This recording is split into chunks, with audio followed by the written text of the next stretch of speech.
오늘은 시니어와 툰베리 이 강의에 대해서 두 번째 강의가 되겠습니다.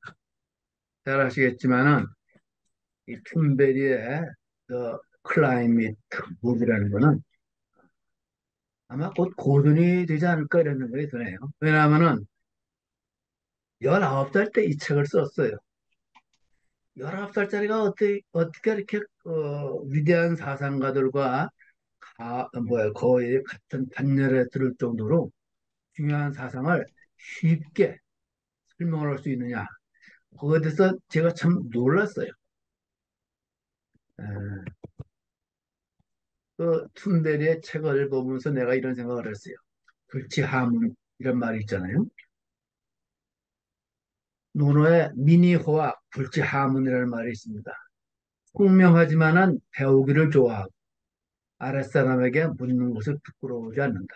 여기서 아랫사람이라는 건 인격적으로 아랫사람이 아니라 나이를 봤을 때 아랫사람이라는 거예요. 또 그 뭐야 근학, 호문이라는 하문이라는 말도 있고 다 우리는 동양엔 그런 말이 많은데 예, 특히 지금은 정보화 사회 아니에요. 이런 사회는 더 말할 거 없다. 불제함. 그래서 나는 그 춘베리에게 배우는 것을 부끄럽게 생각하지 않는다. 이런 생각입니다. 이 그레타 툰베리는 이 책을 쓸 때가 19살이에요. 거의 그 580페이지나 되는 책인데 이거를 말이야 19살 때 어떻게 썼을까? 참 나는 그 기적이라고 생각해요. 그레타 툰베리는 뉴스위크에도 나왔고 연초에 노벨상 후배로도 두 번이나 추천해될 정도로 참 놀라운 사람이에요. 이 사람이 편집을 하고 각도 다시 말하면 108개의 에세이를 실은 책이 이 기후책인데 이 108개의 에세이 중에서 이 툰베리가 쓴 글이 18개나 돼요. 나머지는 전부 다 저명한 노벨상을 탄 그런 학자라든가 세계적인 저널리스트, 활동가 이런 사람들이 그래요. 근데 하나하나가 제가 다 읽어봤지만은 정말 귀중한 글이었어요. 이 귀중한 글을 제가 다 읽고 거기에 대해서 서문격인 글을 쓴 거예요. 18편이나. 제1부는 말이에요. 기후는 어떻게 작동하나. 제2부는 또 지구는 어떻게 변해가나. 또 지구의 기후변화가 어떤 영향을 미치는데 우린 지금 당장 무엇을 해야 되나. 이런 내용이에요. 제1강 요약을 한마디로 요약을 하면은 그린 워싱이란 말입니다. 그린 워싱. 그린 워싱이란 말을 들어본 사람도 있고 대부분 못 들어봤을 거예요. 그린 워싱이 무슨 얘기냐? 우리가 기후위기 문제는 다 알아요, 대부분 다. 이걸 해결하기 위해서는 먼저 문제를 정확히 이해해야 된다. 그런 말이죠. 위기의 책임은 선진국과 선진국 국민들의 라이프 스타일에 있다. 그것도 다 아는 거예요. 선진국들이 대대적인 구조개혁 없이는 2, 30년에 기후위기 해결은 불가능하다. 그렇게 되면 어떻게 돼요? 지구가 점점 온탕 속에 들어가는 거 아니에요? 그러나 세계 리더들은 그린 워싱 중이다. 그린 워싱이란 말은 실제로 하는 것은 없으면서 녹색 세척, 그린 워싱이죠. 녹색 세척, 즉 하는 척만 하고 있다. 전에 그 우리나라 이명박 대통령이 녹색 성장이라는 말을 썼는데 사실 그린 워싱의 대명사예요. 근데 이 이명박 대통령만 그러느냐? 세계의 많은 리더들이 좀 그러고 있다는 거를 이 툰베리가 그 속을 꿰뚫고 있는 거예요. 15살짜리가 그때부터 시작을 했잖아. 동맹휴학을 일으키고 15살 때 깨달은 거예요. 아, 이거 그리는 워싱 중이네. 그런데 이 해법이 아주 굉장히 현명해요. 기후 문제를 해결하기 위해서는 폭력이나 독재적 방법으로는 해결이 안 되고 먼저 정확한 과학적 지식, 그다음에 민주주의, 그리고 인류의 공감 능력을 활용해야 한다. 이게 제레미 디프킨의 한 말 아니에요. 제레미 디프킨이 공감에 대한 책을 썼잖아요. 이게 이 얘기예요. 그리고 위기에서 탈출하는 길은 변화를 요구하는 사람들을 변화에 이룰 수 있을 만큼 획기적으로 늘려야 된다. 이런 말을 했잖아요. 이게 그랜트 툰베리가 맨 처음에 쓴 첫그 에세이의 제가 핵심 내용이라고 제가 생각하는 걸 증명을 한 거예요. 근데 사람들이 지금 엑스포 얘기는 잘하잖아요. 엑스포 얘기를 갖다가 가서 우리가 어? 우리나라 대통령, 국무총리, 심지어는 유엔 사무총장하던 반기문 씨도 가서 전부 다 홍보를 했고 얘기를 했는데 이거보다 더 중요한 얘기가 지구상에 열리고 있어요. 이틀 전 11월 28일부터 12월 9일까지 열리는 거예요. 이게 COP28이라는 회의예요. COP는 Conference of the Party, 유엔 기후 변화 협약 당사국 총회라는 이름인데 이게 1994년 이후에 지금까지 15번이나 열렸어요. 원래 매년 열리기로 했는데 코로나도 있고 뭐 그래가지고 걸렸는데 이게 12차 회의는 대한민국 평창에서 이미 개최가 됐어요. 금년에는 11월 30일부터 아랍에미레이트 두바이에서 개최가 되는데 이게 전 지구적 CO2를 어떻게 사람들이 줄이고 있나 여기에 대한 점검 회의를 하고 있는 건데 이거 사람들이 모른단 말이에요. 이게 엑스포보다 훨씬 중요한 계획이라고 나 생각해요. 엑스포라는 건 뭐예요? 우리나라 엑스포는 우리나라 대전에서도 한 번 했었고 여수에서도 했었는데 그거는 물론 그중에 기후 문제도 들어가 있겠지만 거의가 성장을 위한 얘기예요.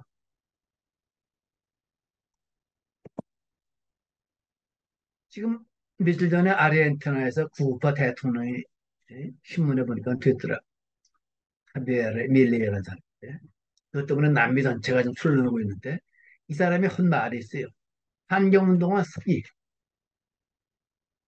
참 기가 막힌 얘기인데 이런 얘기를 하는데 사람들이 얘기에 또 환호를 해. 이 사람을 또 뽑아주네. 우리나라 이명박 대통령 뽑고 또 어떤 그 시대 초고정 대통령 뽑듯이 말이에요. 근데 이미 이 그레타 툰베리가 그 현대사회의 핵심을 꿰차고 있는 거예요. 그래서 제1부에 말이에요. 제1부에 일부는 내가 얘기를 했고 오늘 얘기할 거는 기후과학은 덜 나요 정확하다. 이런 내용의 그를 5편의 에세이를 내가 핵심만 얘기하려고 그래요. 먼저 기후변의 발견이라는 거는 그 프린스턴 대학교의 그 IPCC 평가 보고서를 쓴 사람이에요. 노벨상도 탔어요. 그런 위대한 학자예요. 그다음에 왜 그 사람 그런 행동하지 않느냐? 이게 나오미 오레스케스라는 사람인데 하버드 대학교 과학사 교수예요. 그리고 행성과학 연구 교수인데 이 사람이 또 한 학자하고 함께 그 내용을 썼어요. 그리고 세 번째는 요한 록스 트램 발음이 어렵죠. 스웨덴 사람이라서 티핑 포인트에 대한 얘기를 했어요. 그리고 맨 마지막으로 또 툰베리가 세상에서 가장 큰 이야기라는 에세이로 평을 했어요. 다 한마디 한마디가 다 그 위대한 얘기예요. 먼저 기후과학은 더 알아요 정확하다. The science is as solid as it gets. 기후과학을 반박할 수 있는 기회는 이미 지나갔다.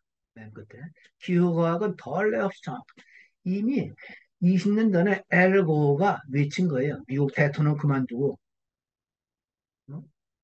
부시하고 계산 뭐야 좀 해서 떨어졌잖아요.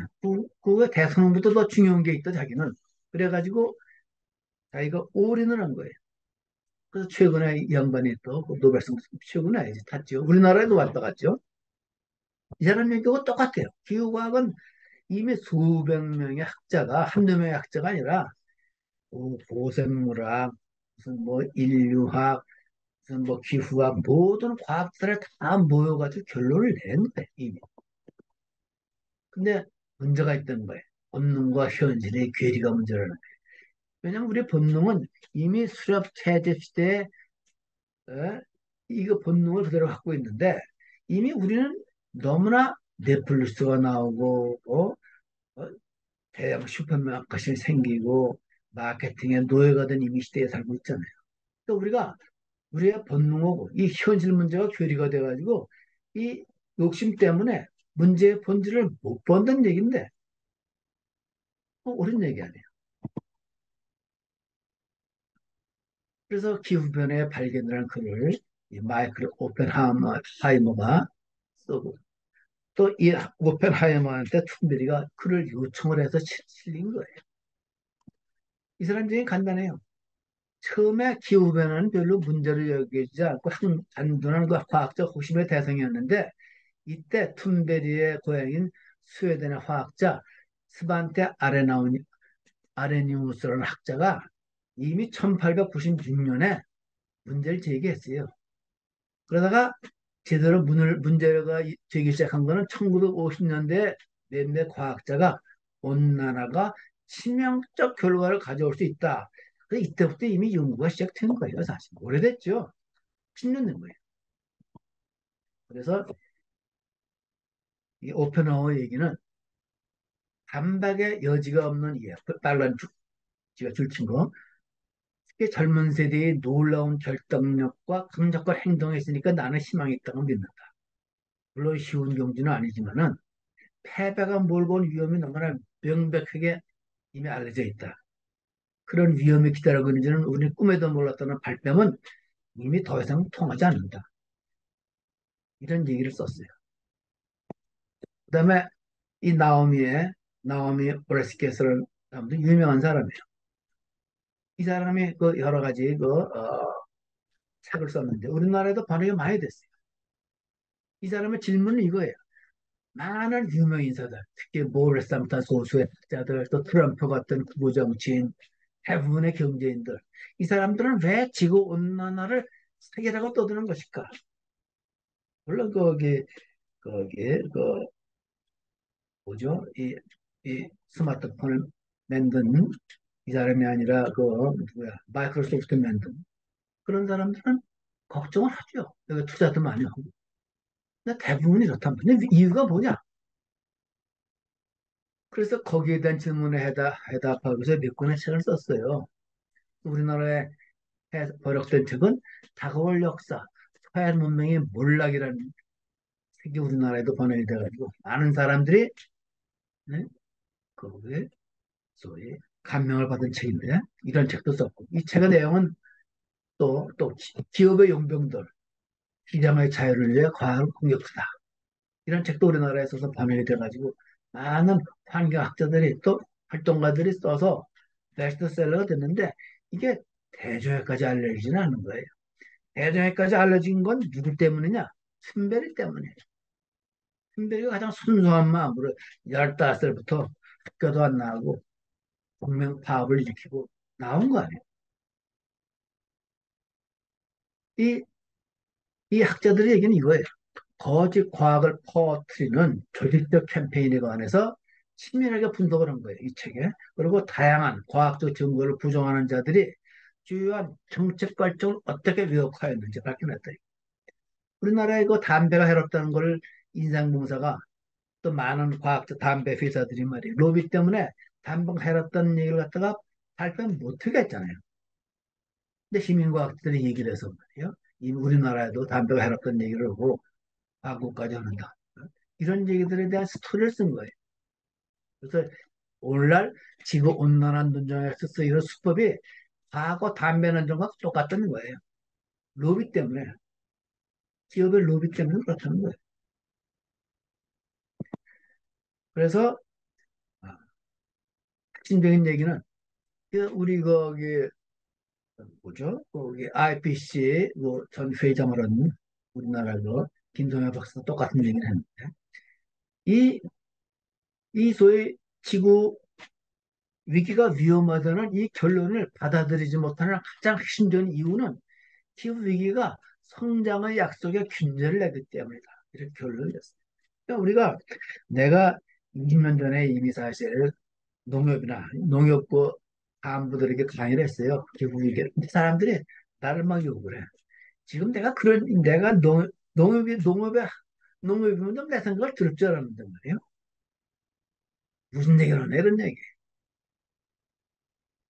그 내용을 내가 깨달은 거야. 그래서 그때부터 내가 그런 강의는 안 했는데, 나도 포기를 했는데. 그래서 툰베르가 얘기하는 거는 이 기후위기는 인류의 최종 도덕성의 실험이다. 이런 얘기를 하는데, 난 옳다는 생각을 하고, 툰베리의 말이 옳다. 이미 이 기후위기는 인류의 최종 도덕성의 시험. 여기에 대해서 우리가 잘 시험을 잘 치러야 된다. 이런 생각을 합니다. 그 다음에 이 세 번째 글은 아주 또 이거 굉장히 위대한 학자예요. 요한 록스트렘이라고 스웨덴의 환경학자인데요. 해외에도 여러 번 강의를 했어요. 또 네이처라는 유명한 학술지에도 글을 여러 개 실었고 이 사람이 그 티핑 포인트에 글을 많이 썼어요. 그래서 여러 가지 도표를 그린 거예요. 물론 그 옛날에 이미 이런 도표들은 많은 학자들이 이미 썼는데 총괄하는 거 이 사람이 정리했네. 그래서 이산화탄소가 산업혁명, 즉 1750년 후에 급박하게 일어났다. 이산화탄소, 질소, 메탄, 오존, 지구 표면 온도, 해양 산성화 이게 못게 갑자기 늘어나기 시작한 거예요. 해양 어획량은 특히 2000년 들어서 획기적으로 늘어나기 시작한 거예요. 이게 대단한 기술적인 발전 때문에 싹 쓸려가네 바다를 쓸어가면서 옷 깨고 뭐 참치고 남아나는 게 없는 거예요.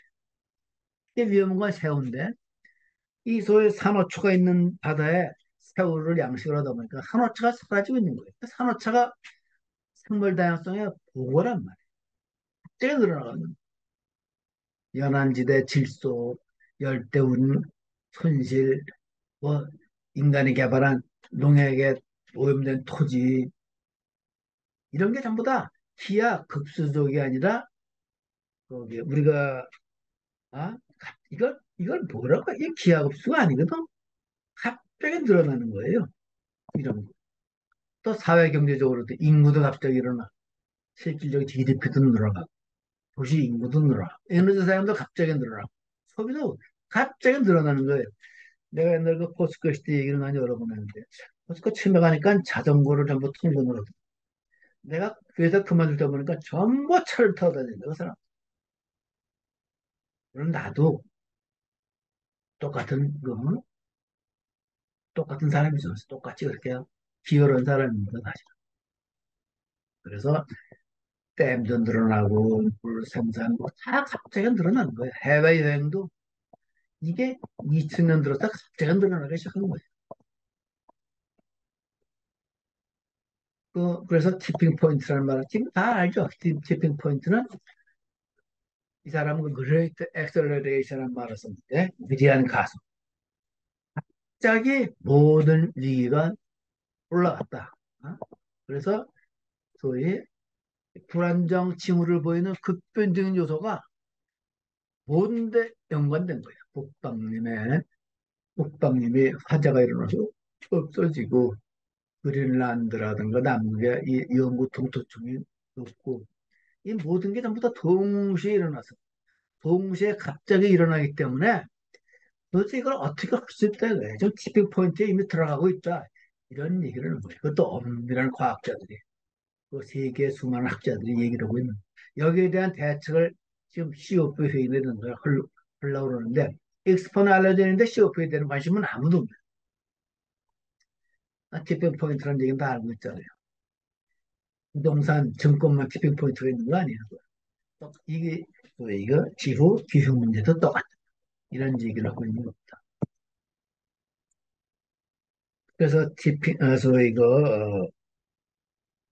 이 툰베리가 내가 이 하늘색 색을 칠한 건 툰베리의 그래요. This is the biggest story in the world.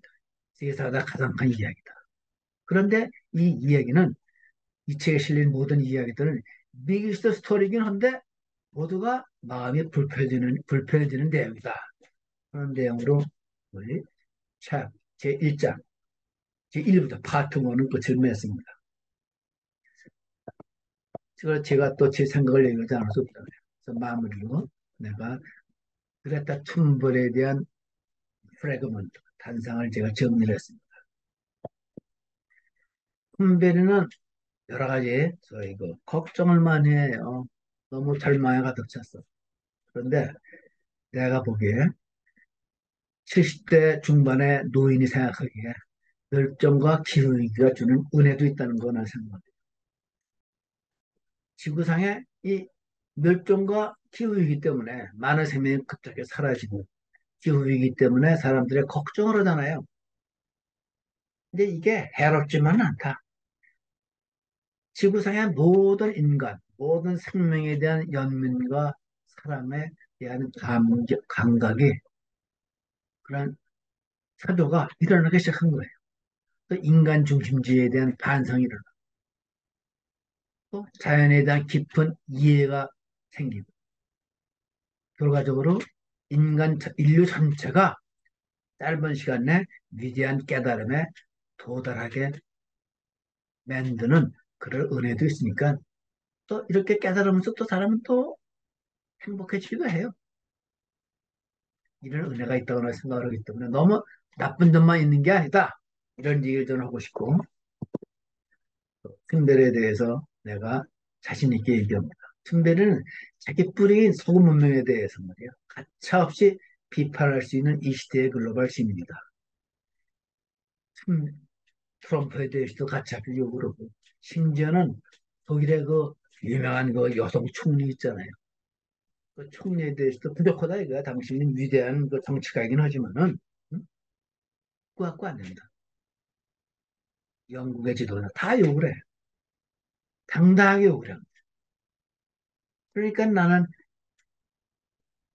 저기 러셀 못지않게 옛날 그 러셀이 원자폭탄 더 이상 쓰지 말라고 그 트라팔가 그 광장에서 대모을 그랬잖아요. 그 러셀 못지않게 러셀보다 지식은 없지만은 핵심을 꿰뚫고 있기 때문에 위대하다고 생각을 해요. 그래서 그녀는 모든 선진국 지도자들이 그리는 것에 대해서 질타하는데 근데 그 툰베리의 주장은 과학과 민주주의에 대한 신념이 있어요. 그리고 지구에 대한 사랑으로 가득하기 때문에 나 같은 사람들이 도저히 거부하기가 힘들다. 따라서 툰베리는 21세기의 시대 정신이다. 따라서 노벨상 추천위원회가 노벨상 추천을 이렇게 한 게 마땅하다. 저는 그렇게 생각을 하고 오늘 강의를 마칩니다.